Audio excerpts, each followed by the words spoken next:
Capítulo segundo. Variación en la naturaleza. Variabilidad. Antes de aplicar a los seres orgánicos en estado natural los principios a que hemos llegado en el capítulo pasado, podemos discutir brevemente si estos seres están sujetos a alguna variación. Para tratar bien este asunto se debería dar un largo catálogo de áridos hechos. Pero reservaré estos para una obra futura. Tampoco discutiré aquí las varias definiciones que se han dado de la palabra especie. Ninguna definición ha satisfecho a todos los naturalistas. Sin embargo, todo naturalista sabe vagamente lo que él quiere decir cuando habla de una especie. Generalmente, esta palabra encierra el elemento desconocido de un acto distinto de creación. La palabra variedad es casi tan difícil de definir, pero en ella se sobreentiende casi universalmente comunidad de origen, aunque esta rara vez pueda ser probada. Tenemos además lo que se llama monstruosidades, pero estas pasan gradualmente a las variedades. Por monstruosidad supongo que se entiende alguna considerable anomalía de conformación, generalmente perjudicial o inútil para la especie. Algunos autores usan la palabra variación en un sentido técnico, simplificando una modificación debida directamente a las condiciones físicas de la vida. Y las variaciones en este sentido se supone que no son hereditarias. Pero ¿quién puede decir que el nanismo de las conchas de las aguas salobres del Báltico, o las plantas enanas de las cumbres alpinas, o la mayor espesura del pelaje de un animal del extremo norte no hayan de ser en algunos casos hereditarios, por lo menos durante algunas generaciones? Y en este caso, presumo yo que la forma se denominaría variedad. Puede dudarse si las anomalías súbitas y considerables de estructura, como las que vemos de vez en cuando en nuestros productos domésticos, y especialmente en las plantas, se propagan alguna vez con permanencia en estado natural. Casi todas las partes de todo ser orgánico están tan hermosamente relacionadas con sus complejas condiciones de vida, que parece tan improbable el que una parte haya sido producida súbitamente perfecta, como el que una máquina complicada haya sido inventada por el hombre en estado perfecto. En domesticidad, algunas veces, aparecen monstruosidades que se asemejan a conformaciones normales de animales muy diferentes. Así, alguna vez han nacido cerdos con una especie de trompa, y si alguna especie salvaje del mismo género hubiese tenido naturalmente trompa podría haberse dicho que ésta había aparecido como una monstruosidad. Pero hasta ahora no he podido encontrar, después de diligente indagación, casos de monstruosidades que se asemejen a conformaciones normales en formas próximas, y solo estos casos tienen relación con la cuestión. Si alguna vez aparecen en estado natural formas monstruosas de estas clases y son capaces de reproducción, lo que no siempre ocurre, como se presentan rara vez y en un solo individuo, su conservación dependería de circunstancias extraordinariamente favorables. Además, durante la primera generación y las siguientes se cruzarían con la forma ordinaria, y así su carácter anormal se perdería casi inevitablemente. Pero en otro capítulo tendré que insistir sobre la conservación y perpetuación de las variaciones aisladas o accidentales. Diferencias individuales. Las muchas diferencias ligeras que aparecen en la descendencia de los mismos padres, o que puede presumirse que han surgido así por haberse observado en individuos de una misma especie que habitan una misma localidad confinada, pueden llamarse diferencias individuales. Nadie supone que todos los individuos de la misma especie estén fundidos absolutamente en el mismo molde. Estas diferencias individuales son de la mayor importancia para nosotros, porque frecuentemente, como es muy conocido de todo el mundo, son hereditarias, y aportan así materiales para que la selección natural actúe sobre ellas y las acumule, de la misma manera que el hombre acumula en una dirección dada las diferencias individuales de sus producciones domésticas.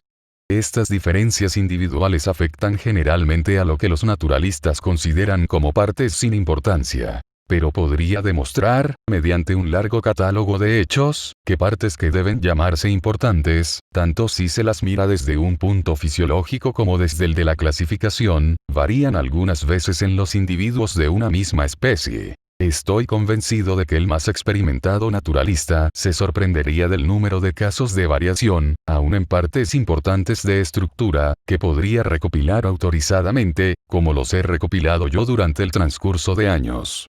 Hay que recordar que los sistemáticos están lejos de complacerse al hallar variabilidad en caracteres importantes, y que no hay muchas personas que quieran examinar trabajosamente órganos internos e importantes y comparar estos en muchos ejemplares de la misma especie. Nunca se hubiera esperado que las ramificaciones de los nervios principales junto al gran ganglio central de un insecto fuesen variables en la misma especie. Podría haberse pensado que cambios de esta naturaleza solo se habían efectuado lenta y gradualmente, y, sin embargo, Sir J. Lubbock ha mostrado la existencia de un grado de variabilidad en estos nervios principales en Coccus, que casi puede compararse con la ramificación irregular del tronco de un árbol. Puedo añadir que este naturalista filósofo ha mostrado también que los músculos de las larvas de algunos insectos distan mucho de ser uniformes. Algunas veces, los autores ratonan en un círculo vicioso, cuando dicen que los órganos importantes nunca varían, pues, como lo han confesado honradamente algunos naturalistas, estos mismos autores clasifican prácticamente como importantes aquellas partes que no varían y, desde este punto de vista, nunca se hallará ningún caso de una parte importante que varíe. Pero desde cualquier otro punto de vista, se pueden presentar seguramente muchos ejemplos. Existe un punto relacionado con las diferencias individuales que es en extremo desconcertante. Me refiero a aquellos géneros que han sido llamados proteos o polimorfos, en los cuales las especies presentan una extraordinaria variación. Por lo que se refiere a muchas de estas formas, difícilmente dos naturalistas se ponen de acuerdo en clasificarlas como especies o como variedades. Podemos poner como ejemplo Rubus, Rosa y Aracium, entre las plantas. Algunos géneros de insectos y de braquiópodos. En la mayor parte de los géneros polimorfos, algunas de las especies tienen caracteres fijos y definidos. Los géneros que son polimorfos en un país parecen ser, con pocas excepciones, polimorfos en otros países, y también, a juzgar por los braquiópodos, en periodos anteriores. Estos hechos son muy desconcertantes, porque parecen demostrar que esta clase de variabilidad es independiente de las condiciones de vida. Me inclino a sospechar que, por lo menos en algunos de estos géneros polimorfos, vemos variaciones que no son ni de utilidad ni de perjuicio para la especie, y que, por consiguiente, la selección natural no ha recogido ni precisado, según se explicará más adelante.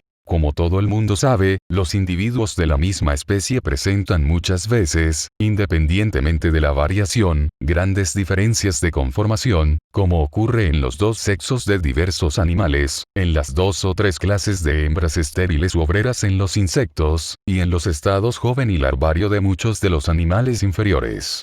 Existen también casos de dimorfismo y trimorfismo, tanto en los animales como en las plantas. Así, Mr. Wallace, que ha llamado recientemente la atención sobre este asunto, ha señalado que las hembras de algunas especies de mariposas en el archipiélago malayo, aparecen normalmente bajo 2, y aun bajo 3, formas notablemente distintas, no enlazadas por variedades intermedias. Fritz Müller ha descrito casos análogos, pero aún más extraordinarios, en los machos de ciertos crustáceos del Brasil. Así, el macho de un tanais se presenta normalmente bajo dos formas distintas. Una de ellas tiene pinzas fuertes y de diferente hechura, y la otra tiene las antenas provistas de pelos olfativos mucho más abundantes. Aunque en la mayor parte de estos casos las dos o tres formas, tanto en los animales como en los vegetales, no están hoy unidas por gradaciones intermedias, es probable que en otro tiempo estuviesen unidas de este modo. Mr. Wallace, por ejemplo, describe cierta mariposa que, en la misma isla, presenta una gran serie de variedades unidas por eslabones intermedios, y los eslabones extremos de la cadena se asemejan a las dos formas de una especie próxima dimorfa que habita en otra parte del archipiélago malayo. Así también, en las hormigas, las varias clases de obreras son generalmente por completo distintas. Pero en algunos casos, como veremos después, están unidas entre sí por variedades suavemente graduadas. Lo mismo ocurre en algunas plantas dimorfas, como yo mismo lo he observado. Ciertamente, al principio, parece un hecho muy notable que la misma mariposa hembra tenga la facultad de producir al mismo tiempo tres formas distintas femeninas y una masculina, y que una planta hermafrodita produzca por las semillas del mismo fruto tres formas distintas hermafroditas que lleven tres clases diferentes de hembras y tres, o hasta seis, clases diferentes de machos. Sin embargo, estos casos son tan solo exageraciones del hecho común de que la hembra produzca descendencia de ambos sexos, que a veces difieren entre sí de un modo portentoso.